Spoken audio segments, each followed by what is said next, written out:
Hello everybody, it's your friendly digital technology librarian, Christy here. We've reached another Friday, so of course I have another Film Rec Friday ready for everybody out there. Now this week we've had a lot of talk on the weather station about Snowmageddon 2022, pretty much like we always do in January around this time of year. And I thought, honestly, what better time to talk about bingeable movies and television series than right now? This is the season when we're oftentimes trapped inside because the weather's all gross and ucky, or there's tons of snow going on. So it's a good time to sort of have this ready to go list of shows that you want to check out. So as always, all of the recommendations you get today are available entirely for free with the use of your Milan-Berlin library card and can be found on one of our 3 video services, which are CleveNet's Overdrive, Hoopla Digital, and Canopy. So bingeable TV and movies. What do I mean by that? Well, in this case, they're just shows that you can watch straight through episode to episode to episode or movie to movie to movie without really feeling like there's too much lost in between. Everything just sort of flows together, either because thematically all of the content works really well, or because it's just that exciting and interesting and you just want to go through absolutely every episode of a show that you can.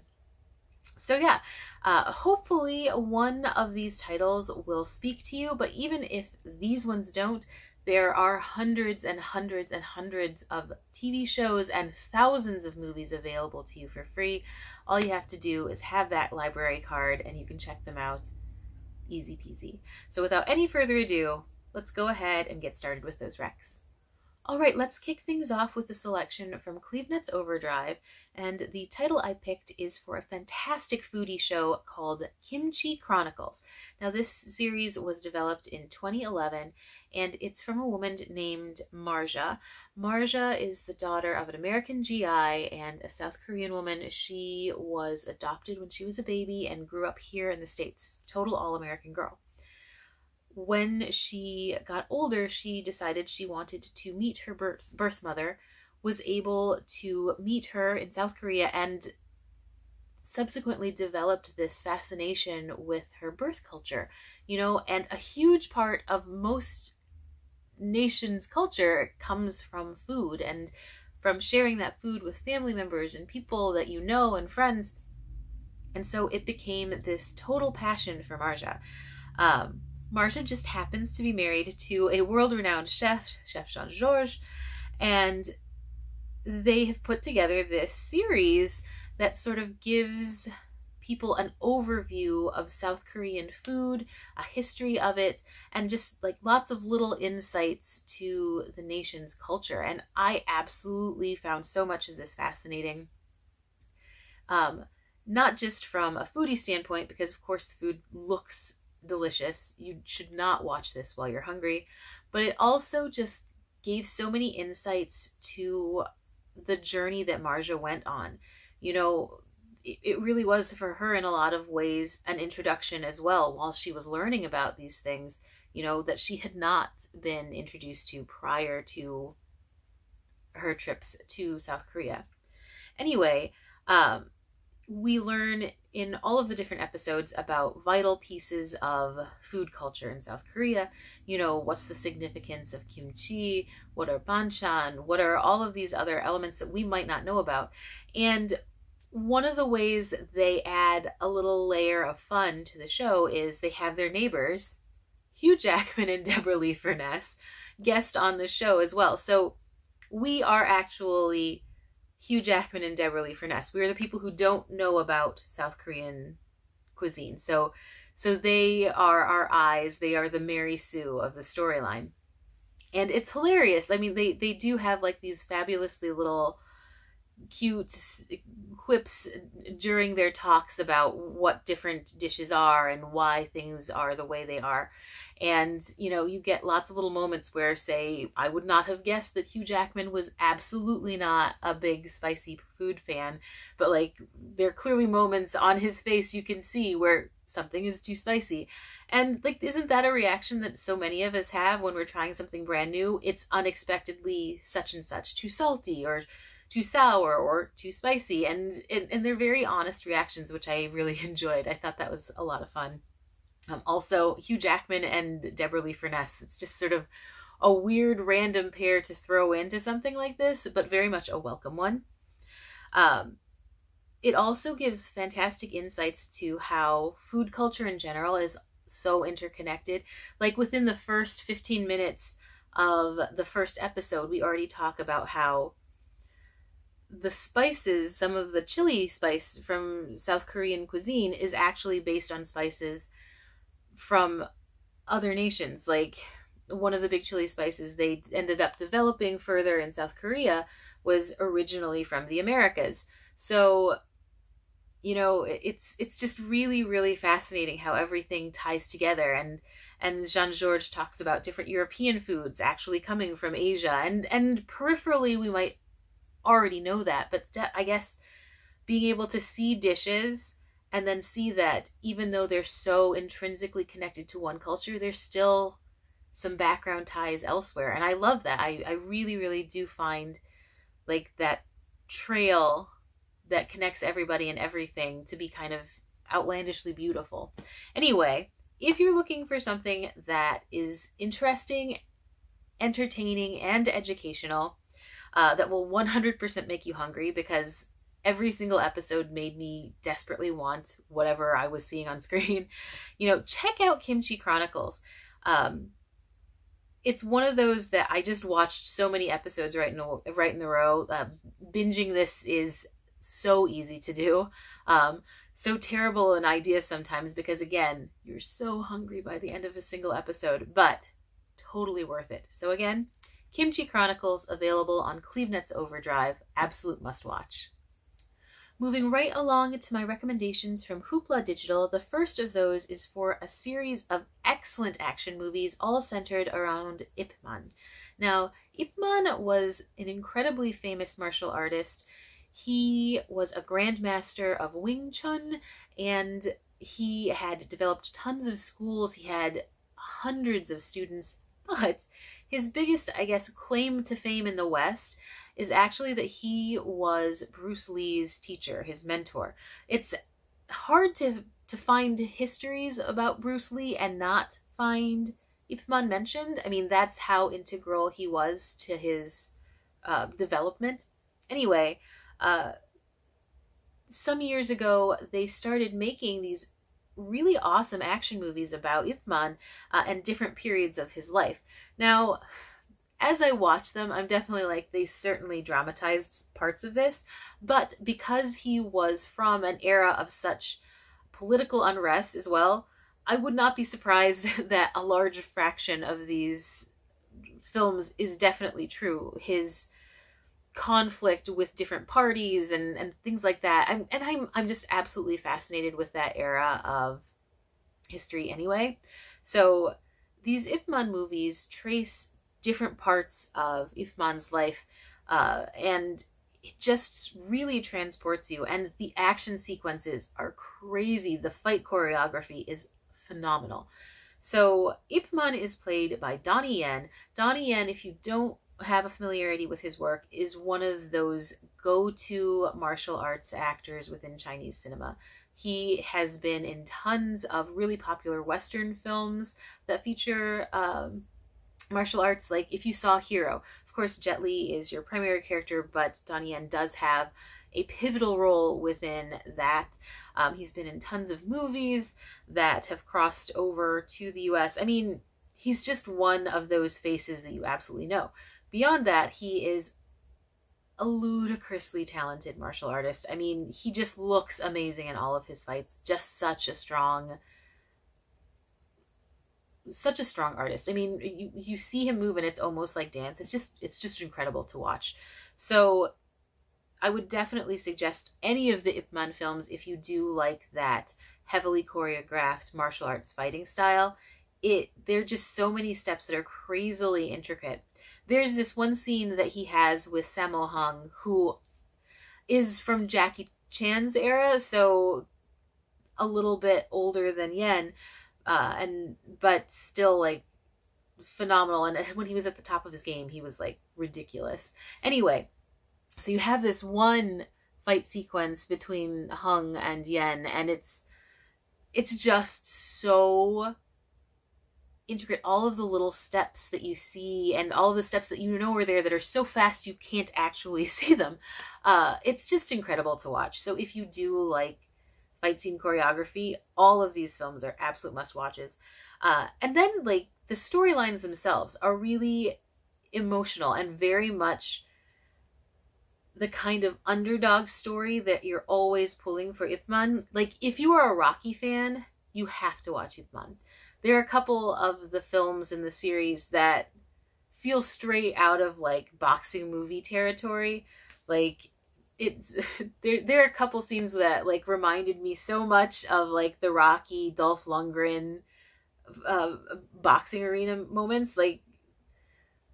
Like David and Goliath. Well, it's not even a David and Goliath, because it's not like Sylvester Stallone was like a little guy, but it definitely gives that vibe where you've got an underdog facing off against this unbeatable foe who's like super smarmy and annoying and you mustache twirling villain. And sometimes you absolutely want those, and it doesn't happen a ton within this. Like, I would say a lot of the characters are quite complex, but the villains are definitely villains. They are not so multifaceted that you side with them. Like, at least I don't feel like you would side with any of the villains, because there's some shows, you know, where you can totally see that person's point of view and where you feel bad. Like, you absolutely get how they became the villain that they are. And I love those characters, don't get me wrong. But sometimes you want a mustache twirler. Sometimes you want someone to root against. And these movies definitely have that. So yeah, Rocky fans, definitely check this out. Chinese history fans, or history fans in general, it really does go into parts of history that maybe people who aren't already familiar with would find fascinating. Like the little bits and pieces about, you know, the conflict between China and Japan, especially, I think is always fascinating. Anytime that era comes in, the movies and stories that come out of it are just so engrossing. And you absolutely get that from here. So fight sequences are awesome. Storyline, like, reaches out, tugs at your heart. Great sporting in general. Fantastic scene shots, because it does travel with Ip Man from different parts of China to the States. There is one movie that focuses on his journey within the US. I mean, just fun, exciting action films. So if you are looking for something that you can very easily binge watch, because you can watch all 4 of these movies back to back to back, and I would not be surprised if I went through this weekend and probably did that again, because they are good films. Check out Ip Man. There are 4 movies available on Hoopla Digital, and they are totally worth watching. Make sure you check them out. One of the reasons why I wanted to do a Bingeable Movies and TV series Film Rec Friday is due to a recent development over at Hoopla Digital. Now, in the last couple of months, Hoopla has started offering binge passes. Now, these binge passes use up one checkout, but give users 7 days of unlimited access to both CuriosityStream and the Great Courses. Now, usually, in using Hoopla to watch TV series, every single episode takes up a checkout. So you get 10 checkouts a month with Hoopla with us. And if you watch one TV series, then all your checkouts are likely gone for that month. But with this advent of Binge Pass and that unlimited access to both CuriosityStream and Great Courses, you could watch like 10 different series on CuriosityStream and it's only used up one of your checkouts. Or you could take like 15 different classes on Great Courses and again have only used one checkout up. So it's a really, really great deal and a really, really great opportunity to check out shows and to sort of dive into new hobbies or interests with very little overhead. I mean, You can still then check out a half dozen other movies or check out audiobooks with Hoopla and, still have access. So I absolutely love this whole new Binge Pass, and I've personally been exploring it over the last couple months, and I've found so many cool things. So yeah, that's a big part of why I wanted to do this episode. Now, in Hoopla for this week, I was checking out the food category of Curiosity Stream, and there are so many awesome shows, but in particular, I was really drawn to one called Global Food. Now, in Global Food, we trace a ton of different really iconic dishes, and we see where they originated and how they originated, but then we also sort of get a chronology of that particular dish to where it is today. And some of them are absolutely surprising. Like, you would never have guessed they started where they did. And some just have a really fascinating and sort of like weird history, like the development came out of nowhere. But I love shows like that. One, I always find food to be such an interesting topic. I'm sure if you've watched even a couple episodes of this show, you know that already. But food documentaries are just so relatable. Everybody eats. And like food is so integral to so many of us as far as culture goes that stuff like this is totally up my alley. Anyway, in Global Food, you have a single episode talks about a single dish. So there's an episode all about sushi. There's an episode all about French fries, an episode all about gelato, an episode all about pizza, and you get to see and hear all about these dishes. And one of the other things that was really cool about this particular show is that you get both a culinary and an academic background on it. So, of course, the show creators and producers interview tons of different chefs, people who are well-known experts of that particular food. But then you also get like all of these academics who give you tidbits about this dish. Like with French fries, they actually interview an expert on Thomas Jefferson, who is supposedly one of the first Americans to promote the French fry, what would now be considered a French fry. I mean, I guess just a fried potato at the time, but yeah, they knew all of these passages that he'd written about in his diaries and these things that he had promoted.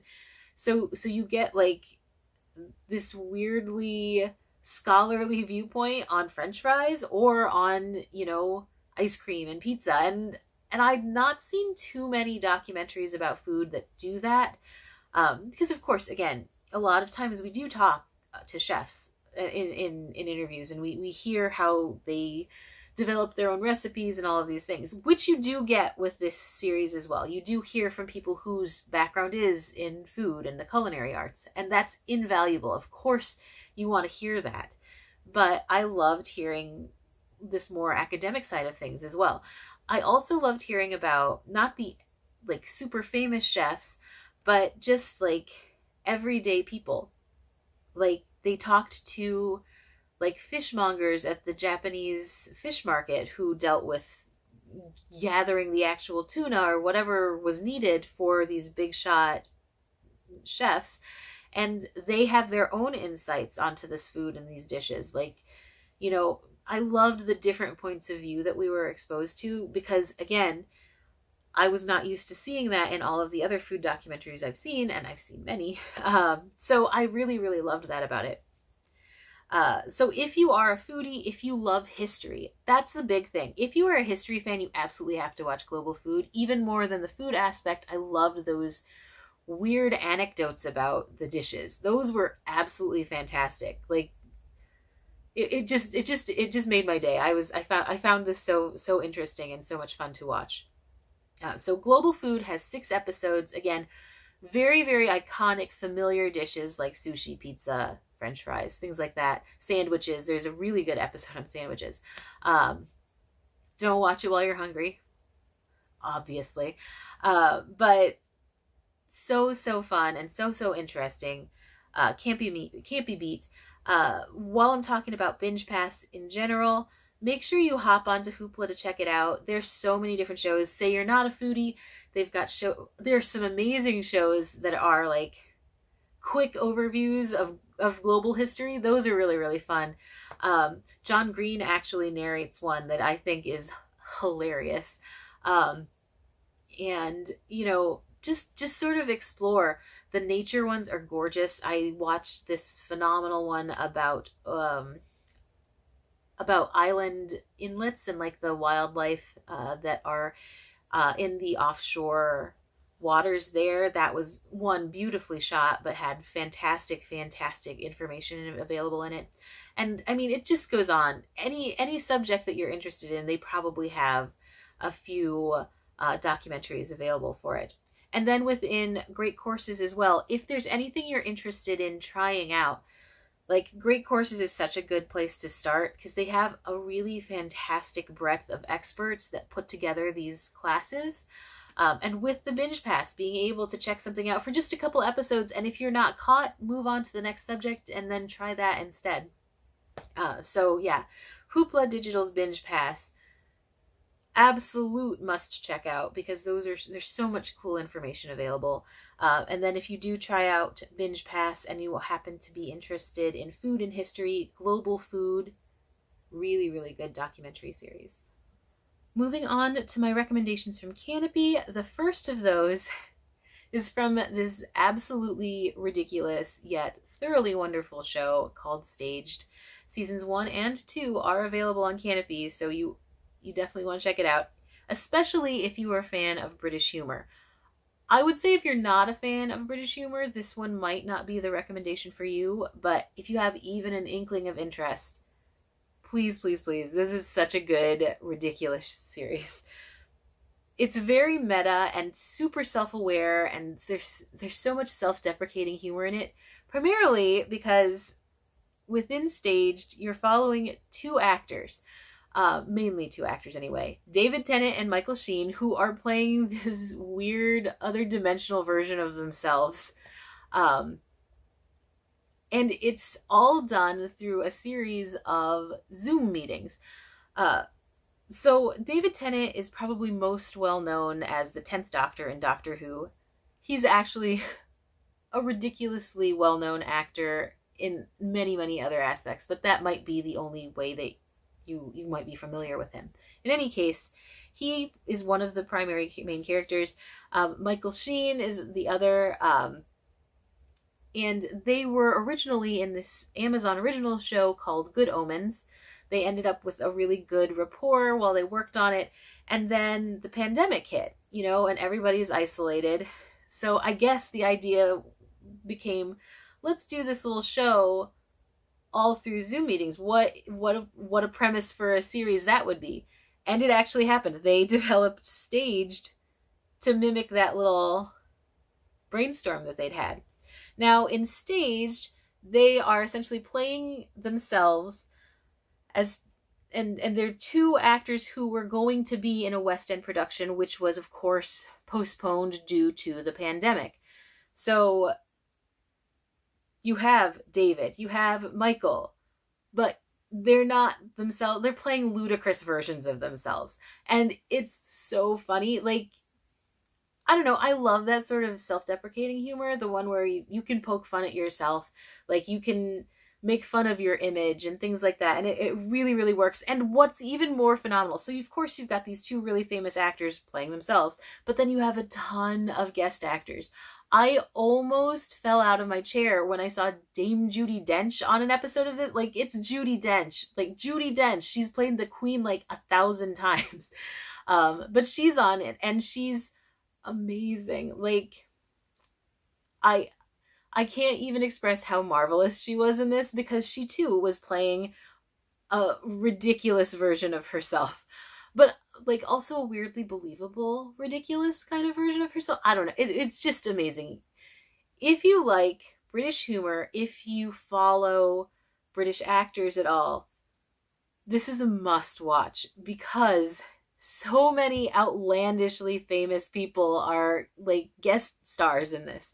And all of them have that really great air of, let's go do it. Like, let's go put a show up in the barn. Everything is filmed via Zoom episodes. Like, all you see is their face. And a lot of times you have the same problems you would normally have in like a Zoom meeting where someone's like tilted I loved how they incorporated that element of wonkiness into this whole legit series. And there were just so many times when I laughed out loud. And like, how many series can you say that about right now? Like, laugh out loud worthy moments. So if you're looking for something funny, if you're an Anglophile, if you like British film and television, if you're a fan of Doctor Who, if you were a fan of Good Omens, make sure you check out Staged. It's funny, it's clever, it does have a very colorful vocabulary, so if you don't like that, probably not the show for you. But if that's not an issue, seriously, this is a great series. Strongly recommended. Staged seasons 1 and 2 available on Canopy. Make sure you check it out. Okay, final recommendation for this week, also available on Canopy, is for a documentary film series called Women Make Film. This is an excellent series. Really thorough, phenomenal tidbits and information about women in film history in general, but also gives really great, very detailed insights into individuals and their processes and their experiences in the industry. I loved this series so much. It also has a fantastic and very telling origin story. So Women Make Film is essentially written and directed by Mark Cousins, who also put together a work prior to this called The Story of Film and Odyssey. Now, The Story of Film and Odyssey is definitely another excellent, very thorough chronicle of film's history. But he was saying in an interview how it wasn't until the end of that project that he realized, oh, he had really only talked about one female filmmaker. So much to unpack about that. One, clearly he'd been working on this project for months, and it's only at the very end that he made that realization. That fact is both very distressing and not at all surprising, really, truly. But the fact that he then turned it around and decided, we really should explore like women in filmmaking, because women in films have been such an integral part of like this medium's history, and we don't want to continue on in that particular vein where women filmmakers are just so marginalized and so pushed to the fringe. So he does a fantastic job of putting this together, and he really does delve into both general history and individuals. I loved hearing about filmmakers that I wasn't super familiar with, but I also liked hearing from and about directors and actors and production staff that I was already a fan of.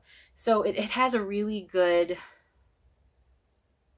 way about it of weaving those familiar and unfamiliar faces and stories together.